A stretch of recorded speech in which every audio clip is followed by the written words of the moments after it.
성경 말씀은 고린도전서 9장 24절로 27절 말씀입니다. 오늘 본문에는 다름질에 대해서 말씀하고 있습니다. 고린도서는 하나님께서 사도 바울을 통해서 고린도 교회에 주신 말씀입니다. 바울은 운동장에서 다름질하는 자들을 비유해서 고린도 교회 교인들에게 믿음의 다름질을 해야 할 것을 말씀하고 있습니다. 그러므로 오늘 말씀에서는 다름질이라는 제목으로 함께 은혜 받기를 원합니다. 사람들은 새해를 맞으면서 새로운 각오를 다지기도 하고 지난해보다 더 나은 삶에 대한 소망을 가지기도 합니다. 아무런 생각이나 계획이 없이 한 해를 시작하는 것보다는 무엇을 위해서 어떻게 살아야겠다라는 생각을 마음에 다져보는 것은 좀 더 의미가 있는 삶이 될 것입니다. 시작이 반이라는 말과 같이 시작이 중요하기 때문입니다. 본문 24절에 운동장에서 다름질을 하는 자들이 다 달아날지라도 오직 상 얻는 자는 하나인 줄을 너희가 알지 못하느냐. 너희도 얻도록 이와 같이 다름질을 하라고 했습니다. 다름질은 그리고로 트레코라고 하는데 이는 달리기 경주를 말합니다. 사도 바울 서신에는 다름질에 관한 말씀이 많이 있는데 당시 로마에서는 격투기를 비롯해서 여러 경기들이 있었고 달리기도 그 중에 하나였습니다. 로마 시대에 행하지던 다름질은 오늘날 올림픽 경기에서 보게 되는 마라톤의 기원이기도 합니다. 지금의 달리기 경기에서는 금, 은, 동으로 상이 주어지지만 당시에는 1등을 한 사람에게만 상을 주었습니다. 그런데 사도 바울은 너희도 얻도록 이와 같이 다름질하라고 했습니다. 한 사람에게만 주어지는 상을 얻기 위해서 운동장에서 다름질하는 자들과 같이 고린도 교회도 상을 얻도록 다름질해야 할 것을 말씀했습니다.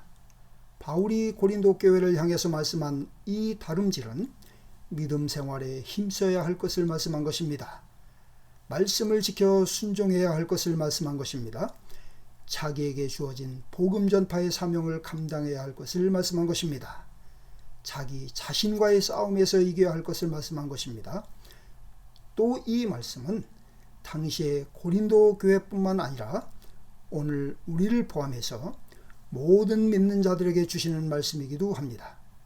그러면 다름질을 이기기 위해서는 무엇을 해야 할까요? 여러 가지 방법들이 있겠지만 본문에 나타나 있는 말씀을 두 가지로 요약해 보고자 합니다. 다름질을 잘 하기 위해서는 첫째, 모든 일에 절제해야 합니다. 25절 말씀에 이기기를 다투는 자마다 모든 일에 절제하나니 라고 하셨습니다. 이기기를 다투는 자는 경기에 임하는 사람을 말씀합니다. 절제는 자제, 인내 등의 의미를 가진 말입니다. 그러므로 절제는 자기를 제어하면서 참고 견디는 것을 말합니다. 자유롭게 살 수 있음에도 믿음을 지키기 위해서 고난을 감수하는 것을 말합니다. 베드로후서 2장 19절에는 애매히 고난을 받아도 하나님을 생각함으로 슬픔을 참으면 이는 아름답다고 말씀했습니다. 이기기 위해서 경기에 나서는 사람들은 모든 일에 절제를 잘한 사람들이라고 할 수 있습니다. 왜냐하면 운동장에서 경기를 할 수 있는 자격이 아무에게나 주어지는 것이 아니라 선별된 사람이라야 경기에 나설 수 있기 때문입니다. 운동 경기에 임하는 사람들은 같은 연습을 오랜 시간 동안 수없이 반복적으로 합니다. 고된 훈련과 연습뿐만 아니라 모든 일에 스스로를 절제하는 삶을 거쳐서 경기에 임하게 됩니다. 먹고 싶은 거, 자고 싶은 거, 놀고 싶은 거, 편하게 지내고 싶은 생각 등을 다 절제합니다. 코비드가 있기 전에는 동네 운동장에서 어린아이부터 큰 아이들까지 그룹별로 축구나 야구 또는 트랙에서 연습을 하는 것을 자주 볼 수 있었습니다. 이러한 그룹에 속해 있는 아이들은 훈련을 받고 연습을 하느라고 바쁘기 때문에 다른 아이들이 자유롭게 어울려 다니면서 놀고 있어도 그런데 끼지를 못합니다. 밤에 전등불 아래서 연습을 하기도 하고 추운 날씨에도 티셔츠 차림으로 비바람을 맞으면서 훈련을 하기도 합니다. 지나는 사람의 눈에도 아이들의 감기를 염려할 정도의 조건이지만 그들은 아랑곳 하지 않고 흠뻑 젖은 몸으로 공을 쫓는 데 열심입니다. 비록 아이들이지만 나름대로의 이 같은 셀프 컨트롤을 통해서 연습에 임할 수 있습니다. 올림픽의 꽃이라고 불리우는 마라톤 경기의 금메달은 42.195km의 경주에서 1등을 한 사람에게만 주어지는 상입니다. 피나는 노력을 통해서 각 나라를 대표하는 선수들이 도전을 한 가운데서도 오직 한 사람에게만 주어지는 전 세계의 1등상입니다.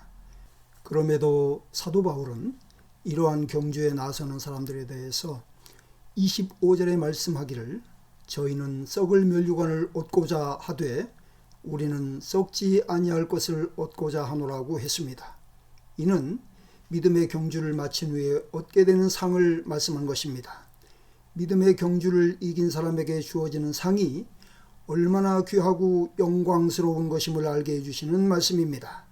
하나님 나라에서 영원히 누리게 될 영광을 말씀한 것입니다.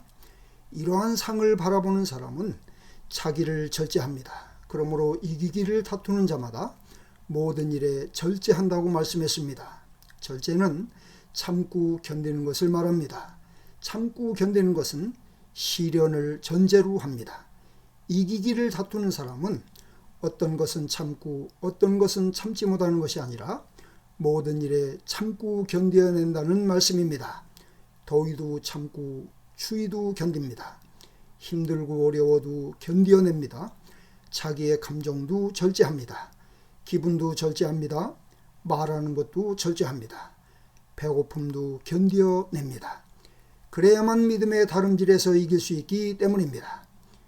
히브리서 12장 1절로 2절에 이러므로 우리에게 구름같이 둘러싼 허다한 증인들이 있으니 모든 무거운 것과 얽매이기 쉬운 죄를 벗어버리고 인내로서 우리 앞에 당한 경주를 경주하며 믿음의 주요 또 온전케 하시는 이인 예수를 바라보자. 저는 그 앞에 있는 즐거움을 위하여 십자가를 참으사 부끄러움을 개의치 아니하시더니 하나님 보좌 우편에 앉으셨느니라고 했습니다.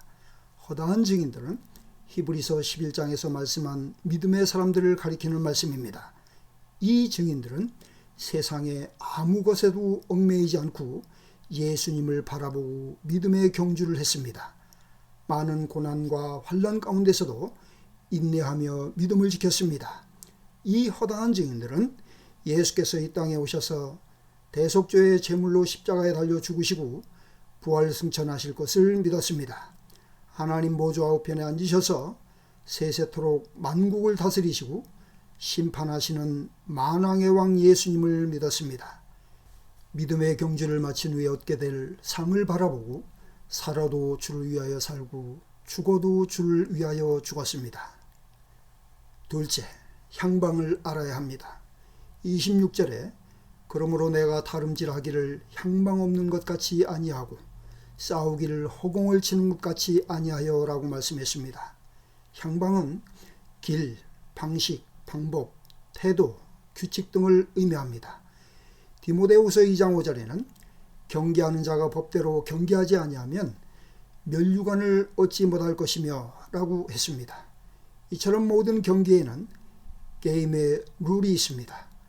올림픽에서 받은 금메달이 이따금 취소되는 것도 경기 방식을 지키지 않은 때문입니다. 트랙을 달리는 경주에서도 다른 사람의 레인을 범하거나 반칙을 하면 실격이 됩니다. 이러한 방식이나 규칙은 바울이 말씀한 달리기 경주에서뿐만 아니라 세상의 모든 일에도 나름대로 적용이 되고 있습니다. 자동차가 다니는 도로에도 룰이 있고 비행기가 나는 항로에도 룰이 있습니다. 많은 연구와 기술을 통해서 만들어지는 기계들도 각기 정해진 특성이나 방식을 정해놓은 매뉴얼이 있고 또 그것을 따라야 문제가 없이 작동을 하고 사용을 할 수 있게 됩니다.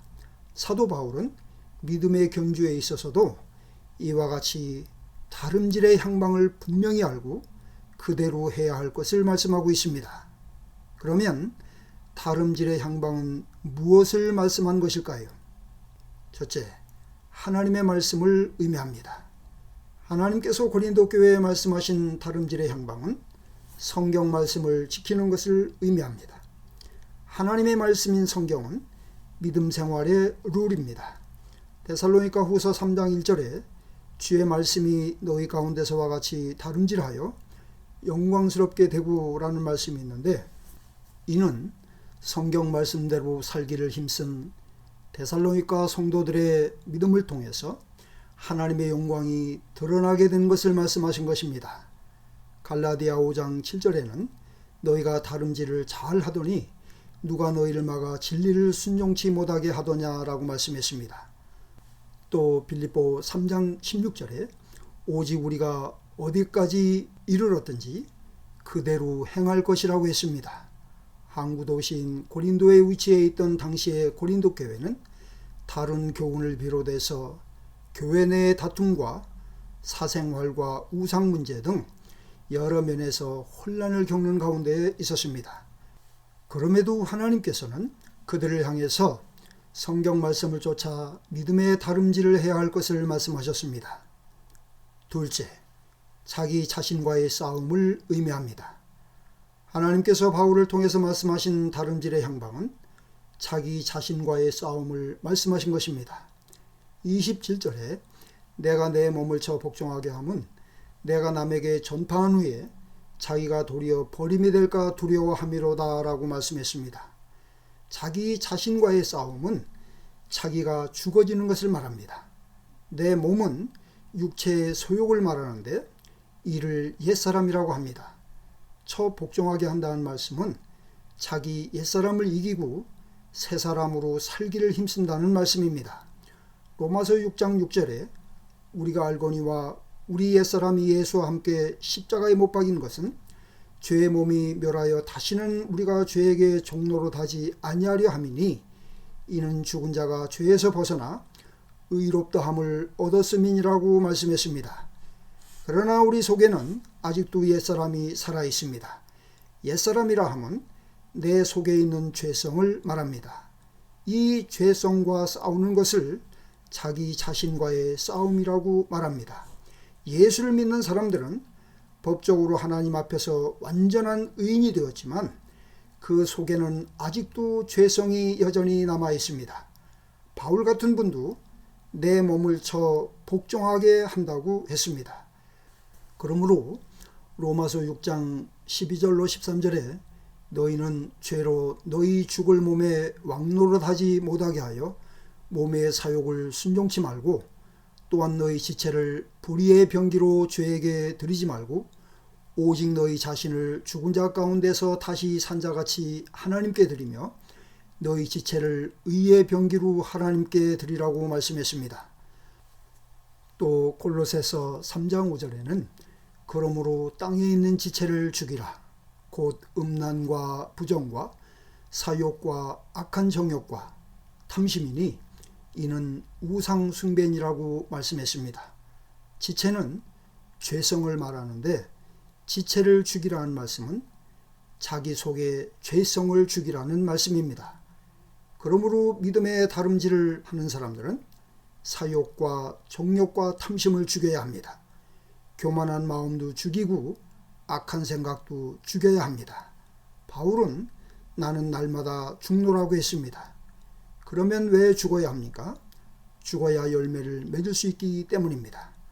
죽어야 사명을 감당할 수 있기 때문입니다. 죽어야 예비된 상을 받을 수 있기 때문입니다. 예수께서는 죄를 지고 십자가에 달려 죽으심으로 택하신 백성들을 다 구원하시고 많은 열매를 맺으셨습니다. 사망의 권세를 이기시고 하늘의 영광스러운 보좌에 오르셨습니다. 사도행전 20장 24절에 사도 바울은 나의 달려갈 길과 주 예수께 받은 사명 곧 하나님의 은혜의 복음 증거하는 일을 마치려 하면은 나의 생명을 조금도 귀한 것으로 여기지 아니하노라고 했습니다.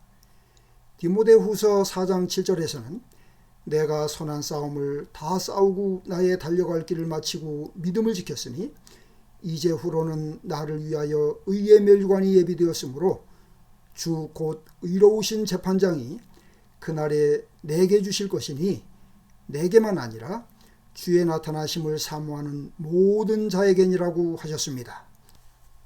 예수를 믿어 전국 백성이 된 사랑하는 성도 여러분, 새해를 맞아 같은 출발선에 서 있는 우리 모두 변함없이 믿음의 다름질을 잘 할 수 있기를 원합니다. 모든 일에 절제함으로 믿음의 경주에서 승리할 수 있기를 원합니다. 내 몸을 쳐 복종하게 함으로 자기와의 싸움을 이기고 예비하신 상을 얻는 우리 모두가 될 수 있기를 원합니다. 기도합시다. 하나님 아버지, 은혜를 감사합니다. 저희를 구원하셔서 하늘의 상을 위해서 다름질하게 해주심을 감사합니다. 코비드가 만연한 가운데서도 모든 일에 절제하며 믿음의 다름질을 잘 할 수 있게 해 주옵소서. 다름질의 향방을 쫓아 부지런히 하나님의 말씀을 지켜 행하게 하시고 날마다 자기와의 싸움에서 이기는 저희들이 되게 해 주옵소서. 한 주간도 주의 백성들이 다름질을 잘 할 수 있도록 건강을 지켜 주옵소서. 가정들마다 하늘의 상을 바라보며 즐거워하는 복된 한 해가 되게 해 주옵소서. 예수님의 이름으로 기도하옵나이다. 아멘.